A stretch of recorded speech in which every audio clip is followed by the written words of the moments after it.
Hey there, everybody. Welcome to Covid Convos, where we have real conversations with real people about what well-being looks like in a pandemic. I'm Simon. We've got the usual suspects here with you tonight. Say hello, Kesh and Griggsy, please.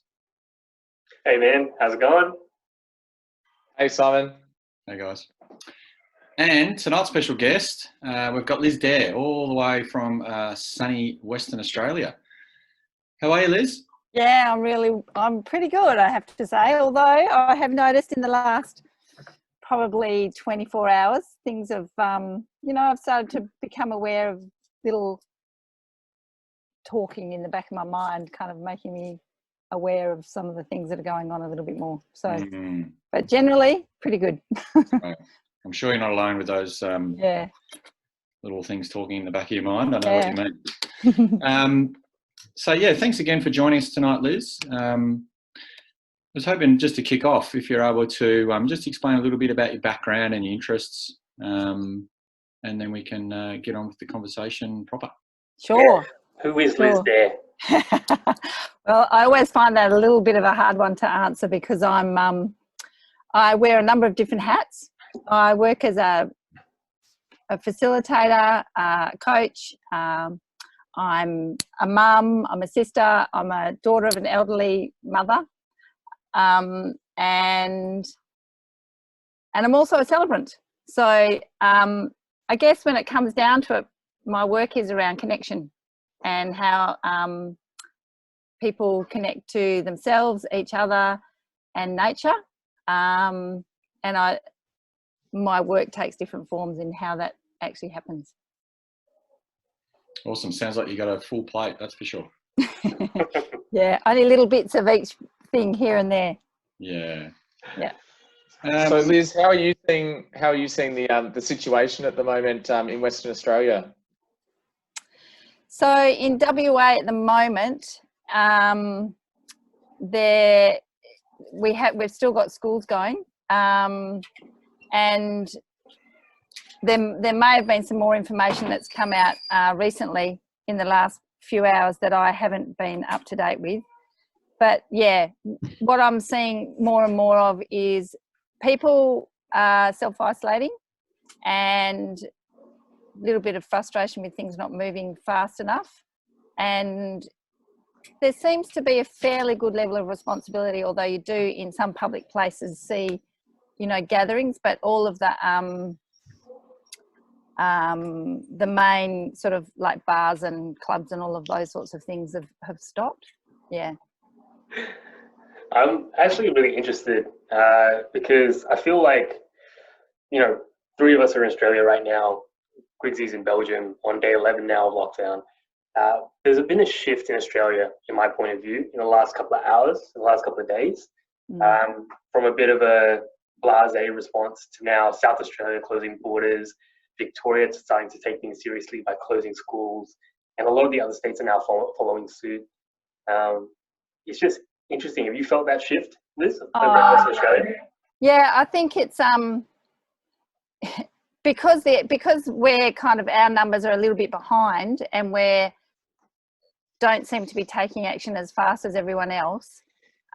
It's kind of like we've been doing this wave riding, but we can see the wave coming, kind of thing, and so there is that sense of urgency, and because I'm probably for the last 2 days have been at home, I'm also feel a little bit out of touch with it as well. So it's a really strange feeling. Before that, I felt a little bit more in touch with what was going on.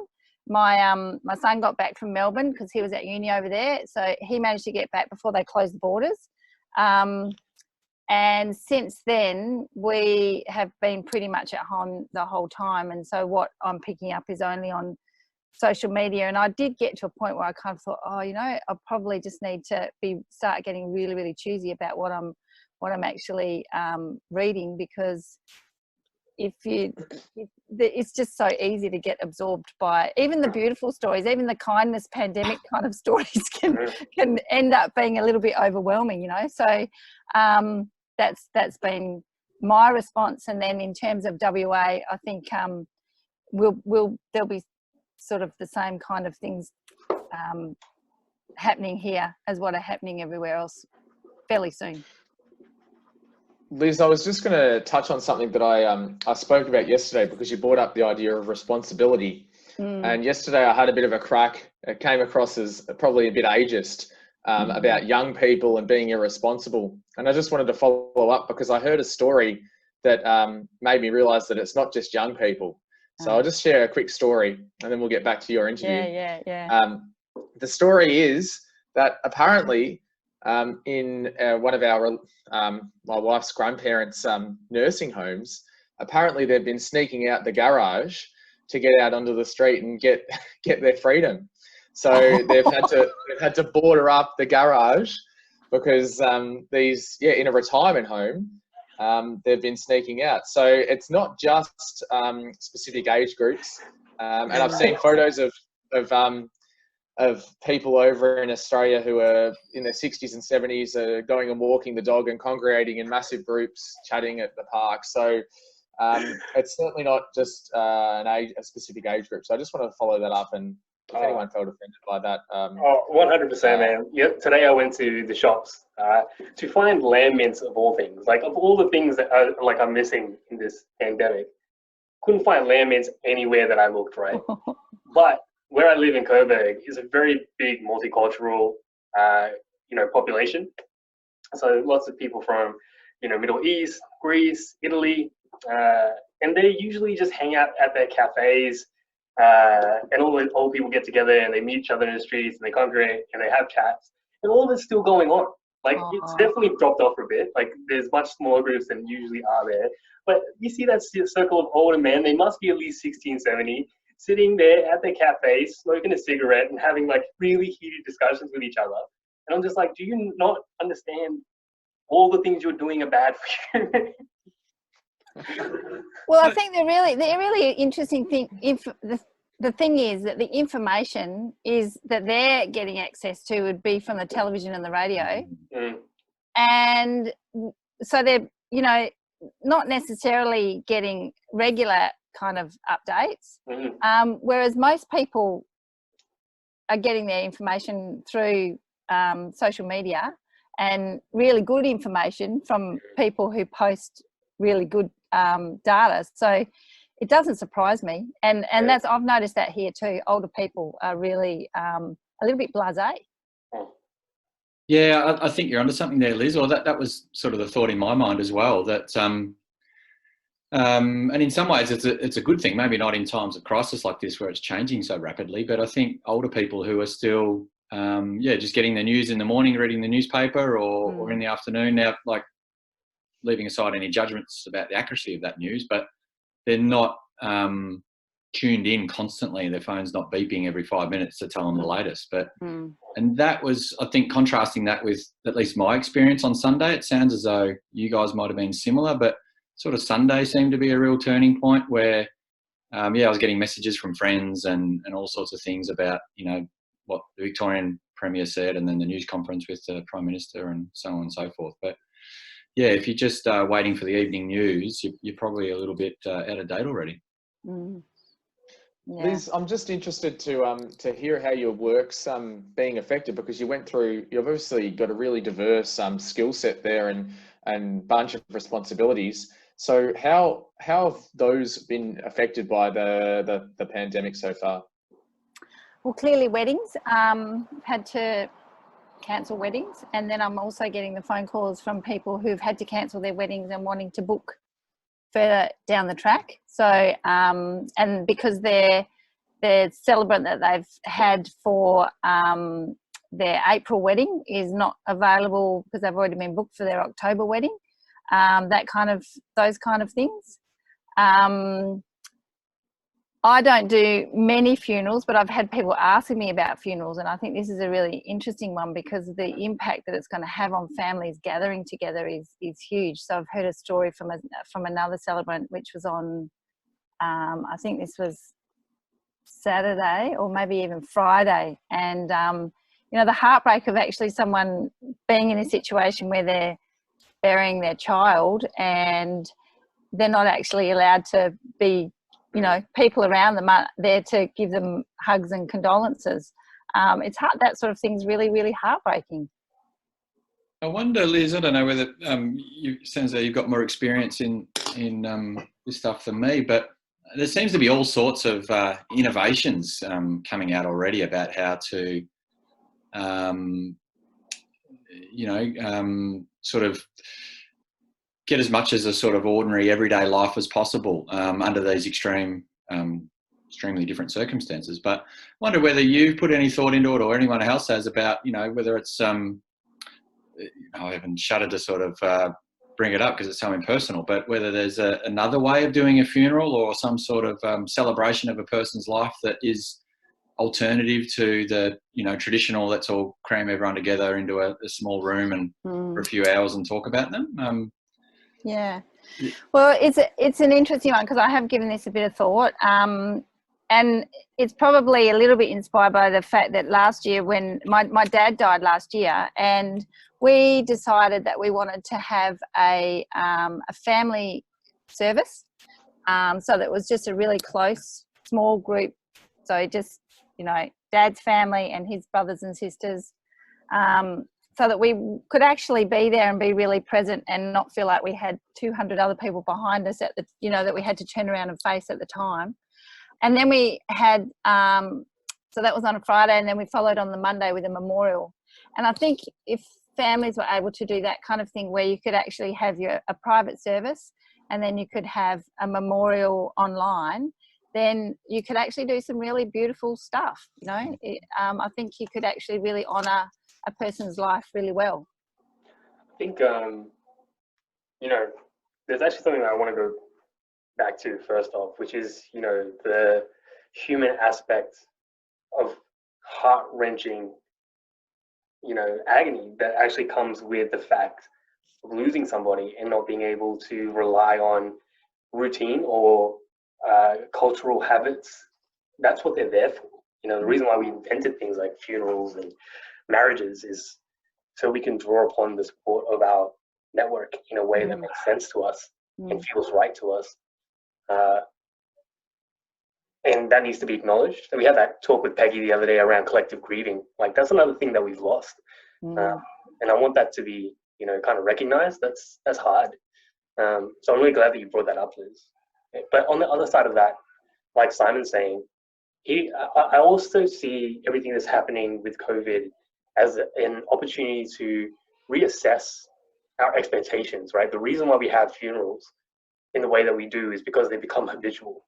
But underlying the funeral itself is a principle, right? Which is to hold people through the grieving process and give them what they need through that process. And it's become more of a habit than the actual thing itself. Like, I've been to some funerals now where, the person's paid all the money to do all of the things and comes out of it feeling worse, right? Because they missed the point. They haven't given themselves what they need to grieve. They've given the community what they expect in a funeral. So this is an opportunity to go back and think about, well, what's important here? What do I need to get through this? And how do I access that in a time, in a way that's better for me, I think. Yeah, and I think that sort of depends a little bit on how quickly celebrants are able to adapt and really connect into their families and what it is that they need, and how quickly the funeral directors are able to do the same. There's, in the industry, it'll shake things up, and that's not necessarily a bad thing, because it's certainly an industry that there's really different levels of responsibility around really tuning into the clients and what it is that they want, rather than just doing what going through the process and using a cookie cutter approach to things. I want to go back to another thing that you talked about earlier, Liz, which is things like the kindness pandemic. Can you tell us more about that? Liz has been sharing heaps of really cool stuff with me on Facebook. I just want everybody else to be able to join in on all of that, even though, as you said, too much of anything, whether it's good, can be a bit bad. But for the people that don't have any good flooding in, some of the things that you show me are really awesome, and the kindness pandemic is one of those. Can you tell us more about how you got onto all of those things, and what some of them are? So the Kindness Pandemic is a Facebook page where people are basically just sharing their stories of kindness. They're just really just everyday things that people are doing to support and help each other, and it's really uplifting. It's really beautiful. It's sort of beautiful that actually brings me to tears, which my son can't understand at all, but it's really some very heartwarming stories that just show the way that as humans we connect and how we respond to kindness. Can you give us a highlight? Sorry? Can you give us a highlight? Oh, there's been so many beautiful ones. I actually can't remember if the one that's coming to my mind is from the Kindness Pandemic, so I also started a little Facebook page called Stories of Social Connection, and this one might be on that, which was just a choir, a couch choir of all people, like all over the world, had joined in and was singing. I don't even know what the song is now, but it was just so beautiful to see all these people from all over the world singing together. And so they're pretty special kind of ways to connect. Yeah, I haven't seen that one myself, but I'll have to check it out. But I just in my sort of travels, I'm coming across pretty regular now. Examples in all sorts of media about kindness and people doing good things in this tough time. But then I read something interesting, and I'm just struggling to remember where I saw it, which is typical me. But this person, it might have been a psychologist, was saying, well, they were familiar with these sort of crises, that they were comparing, I think even the bushfires that we had in Australia earlier this year, or natural disasters, or sort of might have been more contained crises, and saying that the evidence shows that people are more altruistic or pro-social during those events. But for a virus pandemic, people tend to go back into their shells a little bit, that there's a real delineation between the sort of the two different events. So yeah, it's a bit, with that really sort of contradicted my experience and what I'm seeing around. So it didn't quite make sense. I don't know. You're gonna have to go back and check your sources. So yeah, I want clarification on that one. I'll do that. Bring it up and interestingly, maybe because we have social media, it can be different. Yeah. You know, like maybe compare, because we haven't ever experienced anything like this. I mean, I guess that's a very sort of world-centric, like worldview-centric kind of opinion, because Asia have, obviously. But I know that it's something that's really new, and if this can bring out that goodness, how amazing, because it's the world can certainly do with it. Yeah. Liz, I was just going to go back, and because we spoke about the different hats that you wear, and we heard a bit about the your work as a celebrant and how that's being affected. Is there anything else, like any other parts of your life or your work, that you've really you'd like to talk about that have been, I guess, affected in an interesting, or interesting is probably the wrong word, but in a way you'd like to discuss?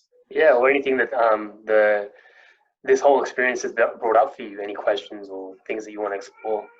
Yeah, I mean, obviously all face-to-face stuff has stopped, and that's really, really challenging. And for me, there's a learning curve around how to adapt things to be able to do the same kind of work online, because it's really different when you're not face-to-face. You don't get to pick up those same cues that you have, particularly in a group situation. You can see people's faces, but you can't necessarily see other sort of body language, and you can't see and hear the things that happen simultaneously, those sorts of things. So my work is now, you know, I've obviously been affected in terms of the day-to-day stuff, but finding ways to go online, and I've just put things on hold, and it really does feel like it's like, okay, I've just got to reassess everything, because it's like it feels like the shift that's actually occurring at the same time, because there's going to be so many implications of this, mean that it's just a time to kind of stop and reevaluate. Can't just kind of keep trying to make the same thing happen, because it's not necessarily going to be like that, and going to need to really tune into where people are at, what their needs are, how to serve people at this particular point in time. Yeah, I'm so glad you brought that up. Griggsy and I, with Jess last night, after our great Covid Convo, had a bit of a chat around a similar topic. And, you know, there's things in online that we haven't understood yet because we've never used it that much. So, for example, the fact that we're all on delay, like it might be a small delay. If it's overseas, it's a much larger delay, but our brain is feeling that. Our brain is very sensitive. And I think, you know, what people are finding is to be online, you can't be online for long periods of time. It's actually mentally exhausting. So, you know, how do we structure our things? How do we operate in this online space in a way that isn't hurting people? I think at the moment it is hurting people. Like you said, even looking at good things all day on social media is taxing, let alone reading bad news all the time. Being on Zoom meetings all day. Like I've talked to some of my friends, and, you know, we finish our meeting and they're like, oh, we've got to eat something because I've got another meeting in 5 minutes. And it's, you know, in a way it's made things worse because now they're accessible 24 hours a day. Like someone can schedule a meeting for 5 minutes and the next one for 10 minutes. Yeah, if we don't learn how to use this thing in moderation and well and in tune with what we need, we're going to struggle. And I think there's a really important balance to that, and that is connecting with nature, getting your feet on the ground, being able to find a way to just be outside for long enough to counteract that online tax almost. Guys, we're fast approaching, I think, our allocated time for the convo, which always comes around pretty quick. Liz, is there any sort of anything we didn't cover in the discussion tonight that you'd like to get out to people, whether it's a bit of advice or something you'd like to share that we haven't had an opportunity already? Well, I guess that the one thing that came up for me really early on was the use of the word social distancing. I don't know, has this been covered? Have you talked about this at all? I can't remember. I've come across lots of discussions about it. But I think a couple of people have brought it up, how language can become a problem. Language of social distancing can be problematic. But I'd love to hear your perspective on it, Liz, as somebody. I just think it's something that we just need to be really mindful of our language. We need to be careful where we're using the term social distancing, because physical distancing or spatial distancing could actually cut it just as easily as social distancing, because we're actually playing with people's mindsets when we actually use language like that. So just encouraging as much as possible to drop that language. It's a bit hard when it's in every broadcast that you hear, but I think it's really important that we do what we can to maintain connection. Just the little things, which might be actually, you know, organising to have dinner with your family and all be online at the same time so that you can share your meal together, whatever it might be. And there's a few more stories like that on that Facebook page that I've started on stories of social connection, which are really heartening. So yeah. And I do have a little John O'Donoghue poem that I'd love to finish with if there's time for it. Oh, I would love that, Liz. Yeah? Yeah, that'd be beautiful. Okay. This is called For a New Beginning by John O'Donoghue. In out-of-the-way places of the heart where your thoughts never think to wander, this beginning has been quietly forming, waiting until you were ready to emerge. For a long time, it has watched your desire, feeling the emptiness grow inside you, noticing how you willed yourself on, still unable to leave what you had outgrown. It watched you play with the seduction of safety and the grey promises that sameness whispered, heard the waves of turmoil rise and relent, wondered would you always live like this. Then the delight when your courage kindled and out you stepped onto new ground, your eyes young again with energy and dream, a path of plenitude opening before you. Though your destination is not clear, you can trust the promise of this opening. Unfurl yourself into the grace of beginning that is one with your life's desire. Awaken your spirit to adventure. Hold nothing back. Learn to find ease in the risk. Soon you will be home in a new rhythm, for your soul senses the world that awaits you. And in some ways, for me, that really speaks to the fact that this is a really important time of change, and we need to have the courage and the openness to create the future that we want to create. Yeah, definitely. I think very timely, Liz. I actually have come across that poem myself just recently. I don't know if I heard it before, but yeah, there you go. It was great for you to share that tonight as well. Thanks very much. And thanks very much again for your time in taking out of your day and speaking to myself and Kesh and Griggsy for the Covid Convo. It's much appreciated, and hopefully we can have you back on the show again another time. Thank you. Thanks for the opportunity. It's been lovely chatting with you. Awesome. So to everyone else out there, thanks also for tuning in. Please share, like and subscribe to Covid Convos, whoever you would like to. But otherwise, you stay healthy, world.